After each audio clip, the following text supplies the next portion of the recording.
My name is Dr. Eric Willmarth, and it's my hope that if you're watching this film, you're a serious student of hypnosis.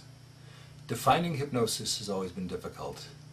In this next brief segment, I'd like to introduce you to 12 world-renowned therapists and researchers as they try, in their own words, to define how they see hypnosis. Well, it's really a multi-dimensional phenomenon, I believe. I think that most of the theories are not really theories, they're descriptive descriptions rather than true theories. I personally believe that there are some sociocognitive factors involved, such as expectancy and context effects. I think that they are probably the most prominent for people who are low or medium in hypnotic responsiveness. I believe that the further up the hypnotizability continuum you get, the more you find that factors like dissociation and neurophysiological and hereditary factors are part of the equation. I think that some of the research that's been done on the brainwave activity that's going on with hypnosis, a couple of different studies that have shown that there's a strong genetic component that's passed on with heredity. I think that they clearly indicate that the brain is hardwired differently in many people who are very highly hypnotizable, and that some of the contextual factors, the relationship factors, the expectancy effects and some of those things probably are not quite as influential, still play a role, but not as influential in high hypnotizable individuals. So I think it's really a pie with different sized pieces that vary depending on the person and what their responsiveness level is. Well, I think of hypnosis as a state of aroused, attentive focal concentration with a relative suspension of peripheral awareness. I think of the sort of, while I'm looking in a camera, the telephoto lens model of hypnosis and consciousness, that it's like looking through a telephoto lens. What you see with great detail, but you're less aware of the context, you're less aware of what's going on around it. And to that we attribute dissociation, separating the center of your attention from what the context of it is, and to some extent the suggestibility associated with hypnosis too, because you're less likely to think through the implications or consequences of a suggestion or an experience, and you're more likely to just process it for what it is. So I just think of it as highly focused attention with a suspension of peripheral awareness. I guess hypnosis is one of those things, I for sure know it when I see it, but I don't know if I can tell you precisely what it is. The way I think about a definition of hypnosis is that it's not exactly just one thing. It's a complex phenomenon. But I think, from my view, I define hypnosis as an altered state of consciousness characterized by an increased ability to respond to suggestion with a sense of involuntariness. So for me, I believe in the concept of hypnotizability. I believe that a person who is able to respond to hypnotic suggestion, it's with a sense of allowing it to happen, a sense of involuntariness, an effortless kind of responding. And I believe that's part of what we mean when we talk about the trance state, that it's kind of a therapeutic dissociation is how I think of the concept of trance. Is that hypnosis is an altered state of consciousness which has an adaptive value both biologically and socially. That's the brief essence. And if I would give a kind of a little bit more extended version of it, I would say hypnosis gives us a chance to get into a very special, intensive interpersonal relationship with another person. And the nature of this very close interpersonal relationship is very similar to the relationships we usually have only with the most important persons in our life, like our parents or lovers or whatever. And the important thing is that the context, how we meet our patients or our subjects in experimental conditions, gives us a chance to be in a very safe condition, and within these safe conditions we can enter a special regressed relationship where we can induce a state where we can pay attention to each other as closely as we usually do only with those very important, the most important interpersonal relationships of our lives. And this way, we begin to be more sensitive to each other's reactions. And when I'm speaking about more sensitive to each other's reaction, I really mean it, because probably you know we study the interactions, so we really recorded hypnotists' reactions and hypnotists' subjective experiences as well. So we know, and we have sound data proving that there are very important changes going on both psychologically and physiologically, not only in the hypnotized individual, but in the hypnotist also. So I would define hypnosis as an interaction inducing a specially altered state of consciousness where both participants of the interaction enter into a very intensive interpersonal relationship, which is characteristic only of our most important interpersonal relationships in life, which have mutually regulating functions. And this mutual regulation is very important because that gives hypnosis a role in altering physiological states of the body too. So that's why we can have a healing effect in psychosomatic medicine, for example.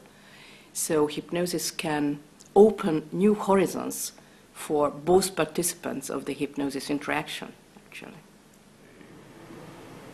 Typically say if you have to condense it into one word, it might be dreaming. It's not like dreaming per se, but there are some qualities that they have in common.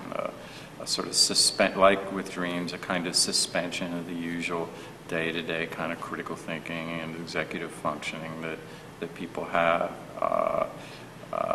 Like a dream, sometimes during hypnosis, one thing can mean another. Certainly the experience of volition and agency is changed. You know, a dream is a visitation, and in a sense, a hypnotic experience is a little like a visitation. I'm not convinced that either side or either camp, the so-called state, non-state camps, that either side really has all the cards. And I think it not only is fruitful for cross-fertilization of ideas in terms of research as well as clinical uses to consider both sides of the argument, but I'm in the tradition of a social-cognitive approach. And so I'm interested in things like context effects and expectancies and motivations and attitudes and beliefs. But there just seems to be something kind of intuitively appealing about the idea of individual differences and personality characteristics that ought to be associated with hypnotizability. So I'm still encouraged to try to pursue that line of research and try to find some sort of reliable predictor of hypnotizability.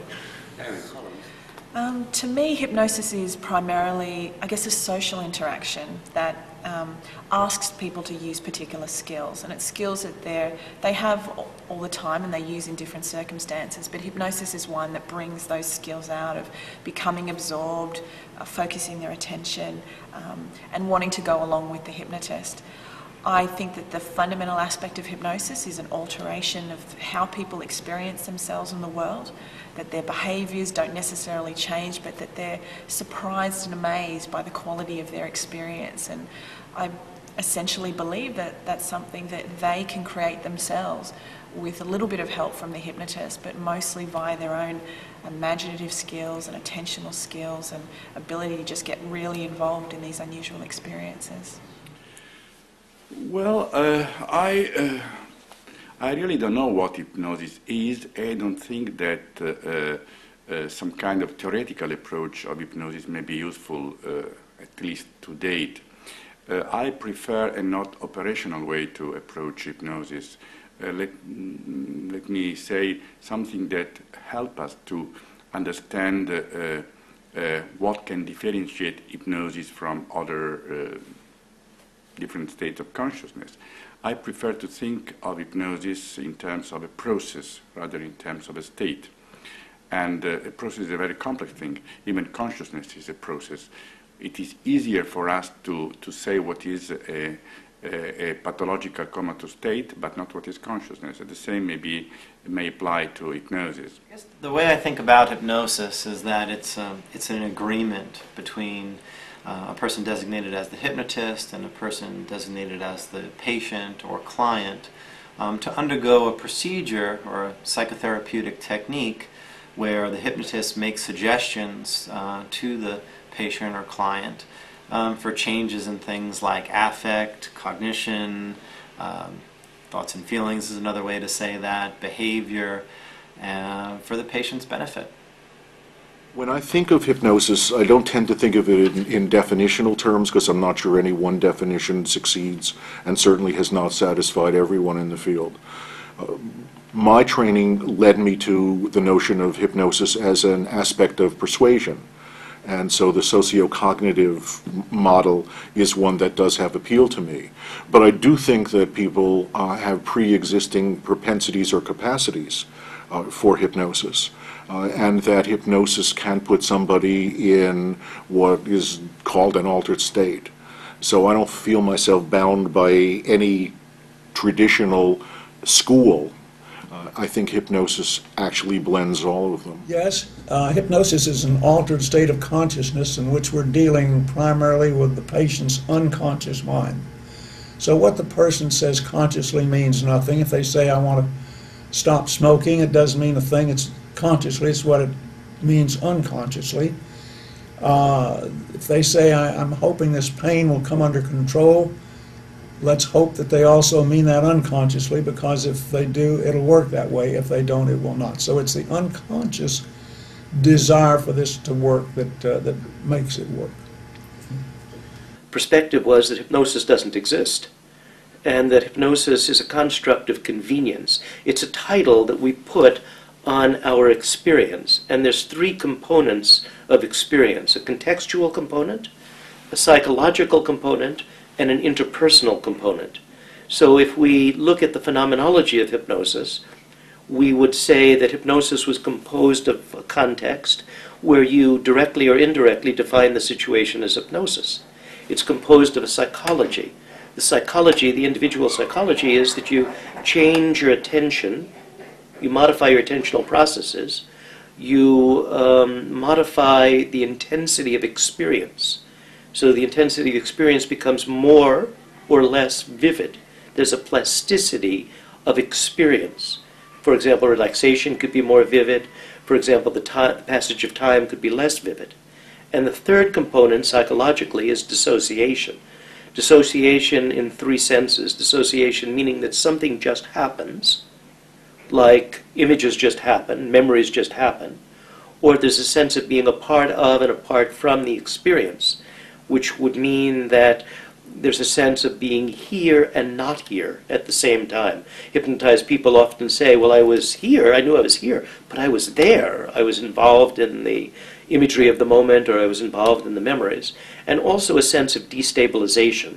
So if you have a context defined as hypnosis, if you have changes that happen psychologically, a change in attention, a change in intensity, and a change in dissociation, and you combine that with a change in interpersonal responsiveness. The interpersonal side of hypnosis is that people start to respond to the implication of the communication. They start to respond to the meaning of the communication. They respond to the covert level.